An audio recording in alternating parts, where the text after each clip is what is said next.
Sebelum saya Islam, saya bekerja di kantor Keuskupan Agung Pontianak di kantor komunikasi sosialnya. Dari kecil memang tidak suka Islam. Dari kecil memang Berteman dengan orang Islam tapi tidak suka agama Islamnya. Suatu hari saya pulang dari masjid Jumat, kok saya rasakan ada yang nampar pipi saya, kiri kanan saya. Tapi siapa gitu? Cuekin aja, ada apa? Nah begitu maghrib kita makan. Lagi makan, sedang makan ini, adik angkat saya bilang sama orang tuanya, ibunya pertama, "Mak, mukaku berubah enggak?" "Enggak." "Ada apa?" "Ya, mukaku berubah enggak?" "Enggak." "Emang ada apa?" "Aku udah hamil." "Yang ngambilin kau siapa?" "Abang." Oh kaget saya kan. "Oh jangan aneh-aneh lah dek." "Iya bang, anak kita ini perempuan." Spontan orang tuanya marah. "Pokok kamu harus tanggung jawab." Sampai megang semurai. Megang samurai. Oh. Pokok kamu harus bertanggung jawab. Ngaku enggak? Amma yatasaalun 'anin naba'il 'azim. Enggak pak. Saya bilang apa? Demi Allah. Dengan ucapan demi Allah lepas samurainya. Nah besok tersiar kabar bahwa anaknya beliau udah hamil, yang ngambilin saya gitu kan. Oh, Kan daerahnya kecil, kecamatan kecil loh. jadi berita cepat sebar. Begitu orang lihat saya, wah kayak apa, pokoknya seram dah. Nah besoknya orang tua angkat saya bilang apa? "Coba kamu datang ke Pak Mantri." Pak Mantri itu masih kerabat saya juga. Cerita ya, enggak, belum ke Pak Menteri, minta apa namanya pengetes kehamilan sama Bu Bidan. Bu Bidan itu yang paling suka dengan zakat upah waktu di gereja. Begitu saya datang, Bu Bidan mau pinjam pengetes kehamilan, dikasih sih. Begitu segitunya Itu karena saya udah Islam kan. Nah, akhirnya datang dites minus. Oh kan enggak hamil kan. Nah akhirnya si bapak itu sebetulnya enggak yakin juga anaknya tuh hamil gitu kan. "Coba kau panggil Pak Mantri ke sini." Nah begitu nyampe ke Pak Mantri cerita, "Om sih yakin kau enggak kayak gitu." "Iya om yang yakin tapi orang enggak kan." Nah itu si om datang. Mantri ini kan masih kerabat saudara. Satu masih kerabat jauh tapi Katolik juga. Kan Ustaz manggilnya om ya. Begitu datang ke situ diperiksa, ternyata si Adi ini kena malaria tropika. Ngomongnya ngawur tanpa sadar kan. Oh ini nih sakit, kena malaria tropika. Jadi ngomongnya ngelantur. Itu ciri-ciri Apa malaria. bener hamil? Nggak hamil dia, memang dia ngakunya tanpa sadar. Akhirnya masyarakat setempat pada minta maaf sama saya. Nah setelah itu ikutlah di partai, di PAC kan. Saya jadi PAC Nanga Tempuna waktu itu. Saya ingin belajar baca Quran. Nah, sama mamanya Romi itu ponaknya bapak angkat saya kan. Kasih tahu Romi, "Rom, ajarin om tuh ngaji Quran." Diajarin. Ini bacanya Bismillahirrahmanirrahim. Ini huruf apa nih, Ron? Ini ba. Kok bacanya bis bagaimana? Karena dianya nggak ngerti untuk jawab. Besoknya enggak mau ngajar. Kelas 3 SD kan. Nah, setelah itu ikut di partai. Nah di ini saya waktu itu mau jual motor kan, motor saya belinya 1 juta. Itu RX 100. untuk apa tuh Ustaz? Saya ingin jual motor, saya ingin berangkat ke Jawa. Gambaran Jawa aja belum ada sama saya. Oh belum pernah ke Jawa. Masih kabur sekali kan. Nah ternyata ada yang beli orang SP2. Saya ingin jualnya 500.000. Itu kan motor saya belinya 1 juta. Ya syukur-syukur ada yang mau beli 500. Ada si Mas itu bilang apa? Bang, motor abang saya beli ya bang ya, tapi 350.000. Ya daripada nggak ada yang beli ya, untuk bisa ongkos. Nah, dari Sintang ke Pontianak, dari Pontianak itu sama Guntoro ke Jakarta. Dari Jakarta sampailah ke Majalengka. Nah, di Majalengka saya jam di pondok, Guntoro pulang. 1 bulan langsung khatam Quran saya. Nah, setelah khatam Quran, saya mau bersihin tas ini. Saya jumpai buku tuntunan sholat segede gini kali ya, agak pendek kecil ya. Aku udah potong. Fawailul lil musallin. Apa artinya nih? Baca sih tahu, tapi artinya nggak tahu saya. Saya datangi Abah, saya mau nanya nih Bah, nanya apa Mak? Fawailul lil musallin itu apa artinya Bah? Oh, itu artinya kecelakaanlah bagi orang yang sholat. Abah tahu kan artinya kecelakaanlah bagi orang yang sholat. Kenapa Abah sholat? Mat, sholat itu kuncinya ada di tahiyat Mat. Kalau tahiyat yang benar, sholatnya diterima. Kalau tahiyatnya salah, sholatnya celaka. Tahiyat yang benar itu kayak apa Bah? Yang salah itu seperti apa? Apa jawab Bah? Tanya pada diri sendiri Mat. Itu bukan jawaban Bah. Besok saya pindah ke Tasikmalaya. Enggak marah abahnya itu? Enggak, cuma apa ya? Saya tuh orangnya tegas. Sampai di Majalengka dapat pondok namanya Miftahul Huda 3. Ngajinya sama, kitab kuning, Sapidah, Jurmiyah. Ngaji Qurannya cuma malam Rebo. Nah, sedang ngaji saya tanya, Ustaz, kalau ngaji Sapidah, Jurmiyah, Ustaz kasih tahu artinya. Ini kan ngaji Quran, Tad. Kenapa Ustaz tidak pernah tahu kasih tahu artinya apa? Memang di pondok kayak gini, tidak pernah tahu dikasih tahu artinya. Nah, saya tanyalah kepada ajengannya, kan pimpin tertinggi ajengan. Perkara yang tadi, Fawailul lil musallin. Jawabnya sama seperti jawab di Majalengka. Oh, kalau begini saya ke Jakarta. Karena Jakarta aja masih kabur aja. Karena enggak puas Ustaz. Enggak puas. Jakarta aja masih kabur. Karena waktu saya dengan Mas Guntoro itu kan dari Pontianak ke Jakarta itu di Sunda Kelapa. Kita naik bus itu di Sunda Kelapa ke ke arah Majalengkanya kan. Oke. Nah, sebelum Ustaz ke Jakarta saya mau nanya, kenapa Ustaz nih pengen sekali tahu artinya Ustaz? Mengaji tahu arti itu kenapa Ustaz?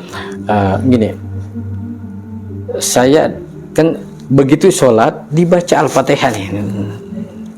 Saya bertanya, kira-kira tahu nggak Pak Imam itu Al-Fatihah ya? Itu yang ada dalam benak saya. Kita tahu nggak yang diucapkan? Tahu nggak apa yang dia ucapkan itu. Nah, begitu saya Islam, saya ingin supaya apa yang dibaca imam itu saya tahu. Kalau saya sholat, saya tahu apa yang saya baca. Kan Al-Quran itu petunjuk. Ketika kita tidak paham dengan petunjuk, mau jadi apa? Kan gitu. Nah, dan itu tidak Ustaz dapatkan di pesantren? Enggak ada. Nah, di Jakarta kita di Kampung Rambutan sampai jam 2 malam. Sempat sholat tahajud, saya habis sholat subuh. Saya telepon Pak Asnol, kalau tempat Bu Irin ini di mana ya? Anda tahu siapa Bang Ahmad? Bu Irin Handoko, iya, yang terkenal itu Ustaz. Iya. Enggak tahu saya. Oke. Saya tanya di Kampung Rambutan, si Abah nih ngakunya tahu. Nah, itu di Bekasi Barat. Mau ke sana ayo. Oh, ini orang baru dikenal nih. Baru kenal. Nah, berangkatlah kita ke Bekasi. Nyampe di sana si Abahnya ngilang. Wah, saya turun dari bus. Saya lihat ada angkot di depan, naik angkot. Belum tahu arahnya kemana gitu kan. Bolak-balik. Akhirnya habis duit untuk mau pipis. Saya dikocek kanan saya ini udah habis duitnya. Duit kan sisa 100.000 itu di saku sebelah kiri. Begitu saya masukin tangan saya, ternyata sakunya bolong. Wah, udah hilang duitnya. Mana nih pipis? Akhirnya saya punya inisiatif cari musola aja deh, aman pipisnya. Karena nggak bayar ya di situ. Karena prinsip saya gini, setelah saya Islam, yang penting ada masjid, saya hidup. Apa yang hidup? Jiwa saya akan hidup, gitu kan. Jadi setelah sholat, wudu, pipis, wudu, sholat 2 rakaat, saya tanya sama marbotnya, Kang, Akang tahu enggak kantornya Bu Irini Handono? Seberang itu, Kang, nyebrang jalan. Oh iya, ternyata kalau enggak nanya enggak tahu. Nah, sampailah di tempat Bu Irini Handono, saya ceritakan kronologi saya dari Kristen ke Islam. Yang bilang iya aja gitu kan. Suruh ikut anak buahnya Pondok Kebalen, namanya Pak Hanif.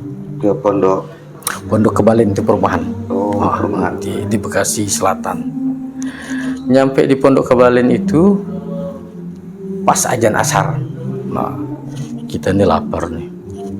Maksud saya kalau ada Pak Hanif tadi mau bilang Pak Hanif saya lapar gitu. Saya nggak ada duit kan. Ongkos angkut dia bayar, cuma dianya nggak tahu saya lapar. Ikut sholat berjamaah dulu. Setelah itu baru saya berdoa, ya Allah, hanya Engkau yang tahu akan keadaan hamba, ya Allah. Saya nggak bilang saya lapar, saya bilang hanya Engkau yang tahu akan keadaan hamba, ya Allah. Ya sekonyong-konyong datang bapak-bapak masuk ke masjid. Pak, silakan makan. Siapa? Saya, Pak. Iya. Dibawakan rantang, ceboka, lauknya ayam, sayurnya kacang. Oh. Setiap hari selalu ada orang antar makanan. Padahal saya baru di situ. Saya lihat Pak Hanif kok nggak ada, sholat nggak ada, kemana-mana nggak ada. Ya udahlah, saya cuekin aja deh. Nah, karena di pondok saya kalau rokok kan nggak pernah beli saya. dulu Ustadz masih Rokok kuat rokoknya. Tapi sekarang nggak lagi ya Ustadz ya? Alhamdulillah berhenti saya. Jadi udah makan, pingin ngerokok. Minta sama siapa? Nggak mungkin minta nih. Orang nggak kenal sama kita kan. Habis sholat asar, berdoa, ya Allah, Engkau hanya Engkau yang tahu akan keadaan hamba, ya Allah. Bener, nggak seberapa lama ada ibu-ibu masuk sama suaminya sholat asar, istrinya ke saya, Assalamualaikum Pak. Waalaikumsalam. Pak, ada rezeki. Ini kantongnya tebal, nggak kelihatan apa isi dalamnya. Suaminya selesai sholat, pamit ke saya, keluar. Baru saya buka, isinya gudang garam surya. Rokok gudang garam surya 1 slop. Hari ini saya bagi-bagikan sama orang masjid. Kebetulan Ustaz rokok surya. Oh, surya itu ya. Rokok saya favorit saya. Nah, besoknya hari Jumat, ini yang hari Kamis nih. Yang saya pikirkan apa? Nggak ada duit untuk ngisi kotak infak Jumat. Pinjam sama siapa ya? Kayaknya nggak ada tempat yang bisa dipinjamin. Kalau mau jual apa ya? Nggak ada juga. Jadi saya mikirnya mulai dari subuh, subuh ke masjid sudah saya mikir cara mana supaya bisa dapat uang untuk ngisi kotak infak Jumat besok. Habis sholat asar seperti ditepuk, seperti dikagetin gitu. Astagfirullahaladzim, ada Allah. Ya Allah, besok sholat Jumat ya Allah, hamba nggak punya duit untuk ngisi kotak infak, ya Allah, Engkau maha kaya ya Allah. Tiba-tiba datang ibu-ibu masuk ke masjid. Assalamualaikum Pak. Waalaikumsalam. Pak, ini rezeki buat Bapak, kasih amplop. Begitu udah pamit saya buka, isinya 350.000. Alhamdulillah, kotak infak besok aman. Nah, habis Jumat ada teman waktu di Aremater namanya Iwan. Bang, abang mau enggak saya antar ke pondok di Ciputat? Boleh. Oke, kita Ciputat lah kita. Ketemulah sama guru Pak Najamuddin segala macam kan, ketemu sama Pak Said. Nah, sama Pak Said dibilang, Pak Ahmad, kayaknya Pak Ahmad nggak sanggup di sini. Kenapa tuh Ustaz? Kenapa emang Pak? Tahajudnya tiap malam. Tahajudnya tiap malam? Tiap malam Sabtu, malam Minggu itu kajian dari jam 2.